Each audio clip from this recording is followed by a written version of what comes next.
नमस्कार। कैसे हैं आप? आशा है बच्चों आप सब अच्छे होंगे, पढ़ाई मन लगा के कर रहे होंगे और अच्छे से पढ़ो ताकि अपने लक्ष्य को प्राप्त कर सको। मैं सोनिया आज फिर आप सबके समक्ष प्रस्तुत हूँ कक्षा 8वीं का छठा पाठ लेकर, जो कि एक कविता है और इसका शीर्षक है यह सबसे कठिन समय नहीं। इसकी कवित्री है जया जादवानी और उन्होंने इसके बारे में लिखा है कि अभी निराश होने का समय नहीं, हम चाहें तो प्रयत्न करके अपने लक्ष्य को पा सकते हैं।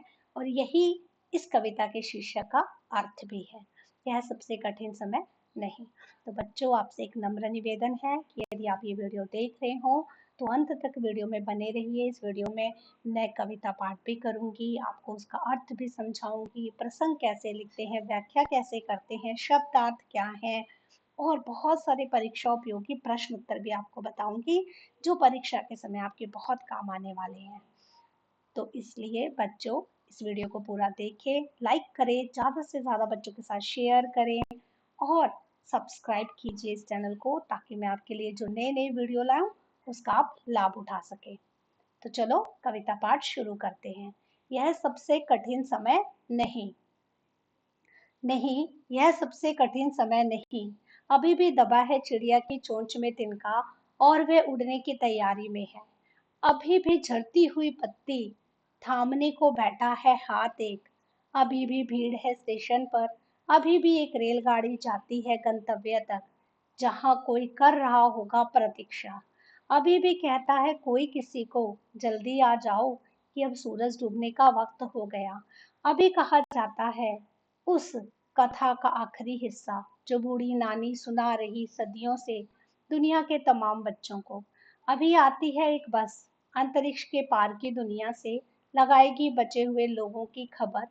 नहीं, यह सबसे कठिन समय नहीं। जया जादवानी। तो बच्चों हमने ये कविता पाठ किया।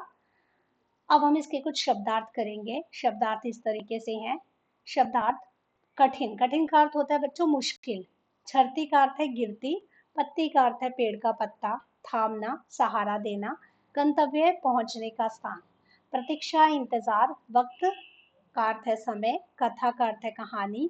आखिरी का अर्थ है अंतिम। तमाम का अर्थ है अंतिक, अधिक। और कठिन का अर्थ है बच्चों मुश्किल। तो कविता का प्रसंग मैंने ये आपके लिए लिखा है। आपके पास जो पद्यांश है उसके लिए आपको प्रसंग भी लिखना होगा, इस पद्यांश का व्याख्या भी लिखनी होगी। तो प्रसंग आप इस तरीके से लिख सकते हैं। प्रसंग में आप क्या लिखते हैं कि आपने कविता कौन से पाठ्य पुस्तक से है, उसका क्या नाम है, उसके कवि या कवित्री का नाम क्या है, वो क्या संदेश देती है। प्रस्तुत पंक्तियां हमारी हिंदी की पाठ्य पुस्तक वसंत से ली गई हैं। कविता का नाम यह सबसे कठिन समय नहीं है, जो कवित्री जया जादवानी के द्वारा लिखित है। इस कविता में कवित्री यह दर्शाना चाहती है कि अभी निराश होने का समय नहीं है, हम चाहें तो प्रयत्न करके अपने लक्ष्य को पा सकते हैं। बच्चों आपने इतने जो है प्रसंग को लिखना है और देखो छोटी सी थोड़ी सी लाइनों में ही मैंने बहुत सुंदर प्रसंग लिखा है आपके लिए। आप भी इस प्रसंग को याद करके लिख सकते हो। आगे है, नहीं है सबसे कठिन समय नहीं। अभी भी दबा है चिड़िया की चोंच में तिनका और वह उड़ने की तैयारी में है। इस पद्यांश में कावित्री का कहना चाहती है कि आज चाहे चारों ओर अविश्वास फैला हो, कोई व्यक्ति किसी दूसरे पर विश्वास नहीं करता, बहुत कठिन समय मुश्किल समय चल रहा है, किंतु अभी भी उनके मन में एक आशा की किरण बची है। किसके मन में? कवित्री के मन में एक आशा की किरण बची है। वो क्या कहती हैं? वह कहती हैं कि यह सबसे बुरा समय नहीं है। ये मत मानो कि यह सबसे बुरा समय है, यह सबसे बुरा समय नहीं है। अभी भी चिड़िया अपना घोंसला बनाने के लिए तिनके जुटा या बटोर रही है।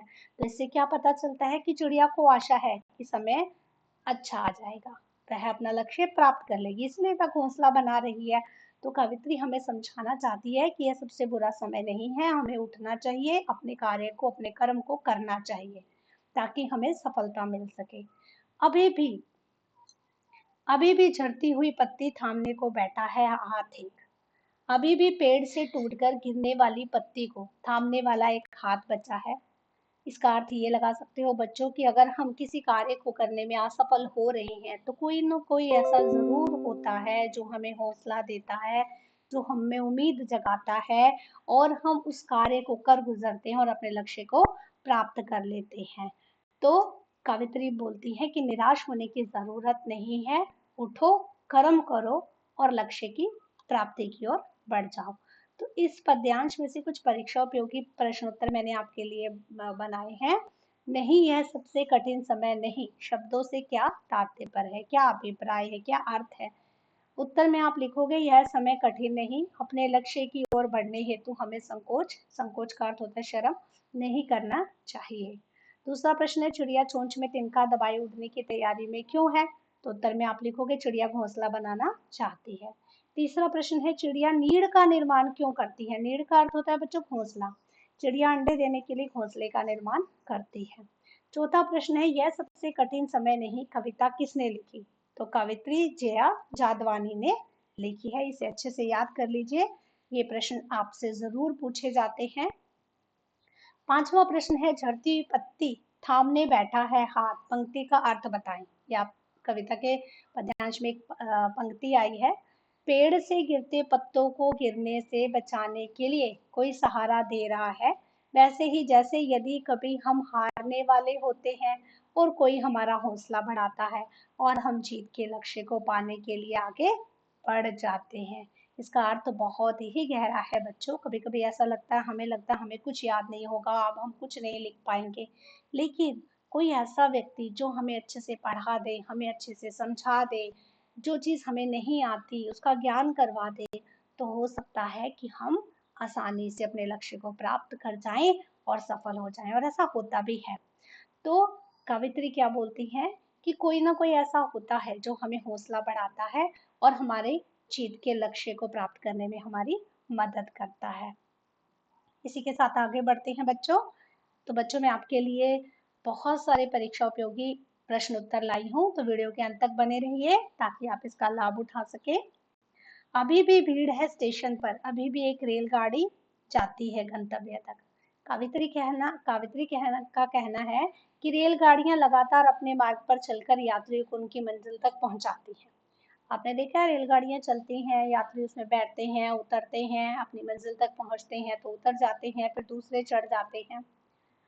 वे मानव को प्रेरित करते हुए कहती हैं कि अभी भी स्टेशन पर एक रेलगाड़ी है जो तुम्हें तुम्हारे गंतव्य मंजिल तक पहुंचाएगी, कि तुम निराश मत हो, अभी भी रेलवे स्टेशन पर एक गाड़ी है, अर्थात तुम्हें अभी भी जीवन एक मौका दे रहा है। आपको कुछ ना कुछ जीवन से मिलता है ना, एक जिसे आप चांस बोलते हैं कि मुझे एक चांस मिल गया। अभी भी जीवन आपको एक मौका दे रहा है कि आप अपने लक्ष्य तक कैसे पहुंच सकते हैं। तो कवित्री ने उसका उदाहरण देते हुए बोला कि स्टेशन पर एक रेलगाड़ी खड़ी है। कभी कभी ऐसा होता है कि आपको कुछ लक्ष्य प्राप्ति करने के लिए एक अलग से मौका मिल जाता है, तो आपको सब बोलते हैं देखो तुम्हें ये आखिरी मौका मिला है, अच्छे से काम करना ताकि तुम सफल हो जाओ। वही बात कावित्री हमें यहाँ समझाने की कोशिश कर रही है कि अभी भी स्टेशन पर एक रेलगाड़ी है जो तुम्हें गंतव्य तक पहुंचाएगी, तुम्हारी मंजिल तक पहुंचाएगी। जहाँ कोई कर रहा होगा प्रतीक्षा, अभी भी कहता है कोई किसी को जल्दी आ जाओ कि अब सूरज डूबने का वक्त हो गया। जहाँ तुम्हारी कोई प्रतीक्षा कर रहा है, इंतजार कर रहा है और सूरज डूबने का वक्त हो गया, अर्थात जब शाम होने से पहले तुम्हारे आने का इंतजार कर रहा हो कोई, तो कैसा होता है कि जैसे ही शाम ढलती है तुम्हारे आने का इंतजार कर रहा है कोई, तुम्हें बुला रहा है, तुम्हें अपने मार्ग की ओर आगे बढ़ जाना चाहिए, अपने लक्ष्य की ओर आगे बढ़ जाना चाहिए। तो बच्चों अब हम करते हैं परीक्षा उपयोगी प्रश्न उत्तर। पहला प्रश्न है यात्री रेलगाड़ी द्वारा कहाँ पहुंचते हैं। तो गंतव्य, अपनी मंजिल तक। दूसरा प्रश्न है प्रतीक्षा करने वाले की क्या चाहत होती है। प्रतीक्षा जो कर रहा है उसकी क्या चाहत होती है कि सूरज ढलने से पहले सभी घर आ जाएं। प्रतीक्षा का समय कब शुरू होता है, कब हम किसी का इंतजार करते हैं कि सब लोग अब घर आ जाने चाहिए, शाम को।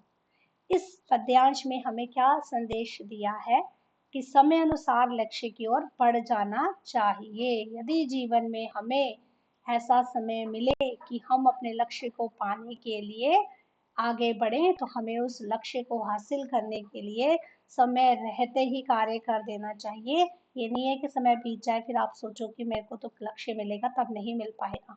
इसलिए समय रहते ही सभी कार्य कर लेने चाहिए। इसी के साथ आगे बढ़ते हैं बच्चों।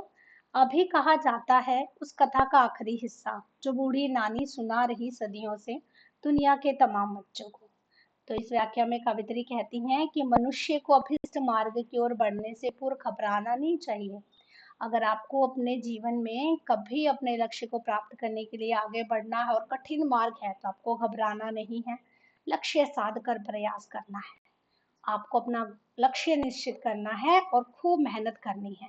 इसके लिए उन्होंने नानी की कहानी और अंतरिक्ष के पार की बस का उदाहरण देकर कहना चाहा है। क्या कहती हैं कवित्री कि जो बूढ़ी नानी सुना रही सदियों से दुनिया के तमाम बच्चों को अभी आती है एक बस अंतरिक्ष के पार की दुनिया से, लगाएगी बचे हुए लोगों की खबर नहीं, यह सबसे कठिन समय नहीं। कि नानी सारी दुनिया के बच्चों को युगों से कहानियां सुनाती है, लेकिन कहानियों का शिक्षापद हिस्सा वर्तमान में भी रहता है और वो अधूरा रह जाता है।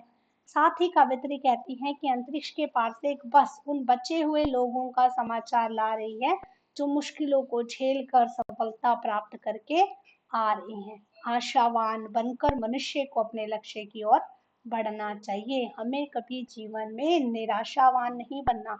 बच्चों आपको क्या बनना है? आशावान बनना है और खूब मेहनत करनी है और अपने लक्ष्य की ओर बढ़ना है। तो इस पद्यांश से प्रश्न है, पहला प्रश्न कहानी कौन सुना रहा है? तो उत्तर है नानी। दूसरा प्रश्न कहानी का कौन सा हिस्सा बाकी है? उत्तर में आप लिखोगे संदेश का भाग या शिक्षा पद हिस्सा। तीसरा कहानी का अनकहा भाग महत्वपूर्ण क्यों है? उत्तर में उसमें कहानी का संदेश है। चौथा प्रश्न है अंतरिक्ष के पार लोग क्यों गए थे? तो लोग क्यों अंतरिक्ष के पार गए थे? नई जानकारी प्राप्त करने। पांचवा प्रश्न है बचे हुए लोगों की खबर बस क्यों लगाएगी? उत्तर में आप लिखोगे कवित्री कहती है कि बहुत से लोग अंतरिक्ष के पार बस में सवार होकर जानकारी प्राप्त करने गए थे। कठिनाइयों के कारण कुछ व्यक्ति ही जिंदा बचे जो बस द्वारा जानकारियां प्राप्त कर लौट रहे हैं। छठा प्रश्न है यह कविता हमें क्या संदेश देती है? और ये बहुत महत्वपूर्ण प्रश्न है। कविता हमें जीवन में आगे बढ़ने का संदेश देती है। हमें अपने लक्ष्य को साधना चाहिए, निश्चित करना चाहिए कि हमारा लक्ष्य क्या है और आगे बढ़ना चाहिए। आगे बढ़ने के लिए विशेष समय का इंतजार नहीं करना चाहिए कि हाँ बहुत विशेष समय आएगा और उस समय में कार्य करना शुरू करूंगा, तो ऐसा नहीं सोचना चाहिए। आपको जब भी मौका मिले उस काम को करना चाहिए। तो बच्चों अभी यहाँ पर कुछ अभ्यास के प्रश्न उत्तर हैं जो हम करेंगे। आशा आपको ये वीडियो पसंद आई होगी, तो अंत तक बने रहिए और इन प्रश्नों के उत्तरों को भी जानिए और सीखिए। यह कठिन समय नहीं है, यह बताने के लिए कविता में कौन कौन से तर्क प्रस्तुत किए गए हैं स्पष्ट कीजिए। तो बच्चों इसमें आप तर्क बताते हुए बोल सकते हैं, जैसे कवित्री ने कहा चिड़िया तिनका चोंच में दबाए उड़ने को तैयार है क्योंकि वह नीड़ का निर्माण करना चाहती है। जब कठिन समय होता तो चिड़िया ऐसा ना करती, ये तर्क है। पेड़ से गिरती हुई पत्ती को थामने हेतु एक हाथ है जो उसे सहारा दे रहा है। तीसरा तर्क में आप लिख सकते हैं कि एक रेलगाड़ी अभी भी गंतव्य अर्थात पहुंचने वाले स्थान मंजिल पर पहुंचने के स्थान पर जाती है। चौथे में आप लिखेंगे अभी भी घर में कोई किसी की प्रतीक्षा कर रहा है। पांचवा आप दे सकते हैं अभी नानी की कहानी का महत्वपूर्ण अंतिम हिस्सा जो शिक्षापद हिस्सा है वो बाकी है। छठे में आप लिख सकते हैं अभी एक बस अंतरिक्ष के पार की दुनिया में जाने वालों में से बचे हुए लोगों की खबर लेकर आएगी। तो इस प्रकार से आप तर्क दे सकते हैं। इसका अर्थ क्या हुआ बच्चों की कविता पाठ अच्छे से करो, कविता को अच्छे से समझो, वीडियो को बार बार देखो, कविता याद हो जाएगी तो उत्तर भी आपको याद हो जाएंगे। दूसरा प्रश्न है चिड़िया चोंच में तिनका दबाकर उड़ने की तैयारी में क्यों है? वह तिनकों का क्या करती होगी? चिड़िया जब तिनके चुनती है तो वह अपने लिए घोंसला बनाने की तैयारी में होती है। वह नीड़ या घोंसला बनाकर एक ऐसा स्थान तैयार करना चाहती है जहां अपने अंडे दे सके और उन अंडों में से निकलने वाले बच्चों को सुरक्षा प्रदान कर सके। ये इसका उत्तर है बच्चों, आप इसे नोट कर लीजिएगा। तीसरा है कविता में कई बार अभी भी का प्रयोग करके बातें कही गई हैं। अभी भी का प्रयोग करते हुए 3 वाक्य बनाएं और देखिए उनमें लगातार निरंतर बिना रुके चलने वाले किसी कार्य का भाव निकल आ रहा हो या नहीं। तो देखो एक उत्तर में आप ये लिख सकते हैं कि अभी भी तुम परिश्रम कर सकते हो, अभी भी तुम कविता पढ़ सकते हो, अभी भी तुम वीडियो देख सकते हो, अभी भी तुम विजयी हो सकते हो, अभी भी तुम बेल आइकन दबा के इस वीडियो को सब्सक्राइब कर सकते हो। तो मैंने बहुत सारे उदाहरण दे दिए बच्चों आपको। तो अगला है चौथा प्रश्न, नहीं और अभी भी को एक साथ प्रयोग करके 3 वाक्य लिखिए और देखिए नहीं अभी भी के कुछ कौन कौन से भाव छिपे हो सकते हैं। जैसे नहीं अभी भी मेरी परीक्षा की तैयारी कम है, इसमें क्या है कि उसको और मेहनत करने का भाव है, परिश्रम करने का भाव है कि नहीं अभी मेरी परीक्षा की तैयारी नहीं हुई, मुझे और मेहनत करनी है, नहीं अभी भी मेरी परीक्षा की तैयारी कम है, अर्थात और मेहनत करने का भाव है। दूसरा वाक्य आप लिख सकते हैं, नहीं अभी भी गाड़ी के आने में देर है, अर्थात प्रतीक्षा का भाव है, गाड़ी की प्रतीक्षा कर रहा है। नहीं अभी भी उद्घाटन हेतु मुख्य अतिथि आ सकते हैं, उसको ये आशा है कि मुख्य अतिथि जरूर आएंगे। तो बच्चों आपको आशा है आपको ये कविता अच्छी लगी होगी और अच्छे से समझ में आ गई होगी। धन्यवाद। और बच्चों इस वीडियो को लाइक करना सब्सक्राइब करना मत भूलिए ताकि मैं आपके लिए ऐसे ऐसे बहुत सारे वीडियो लेके आऊं। तो शुभ दिन। धन्यवाद।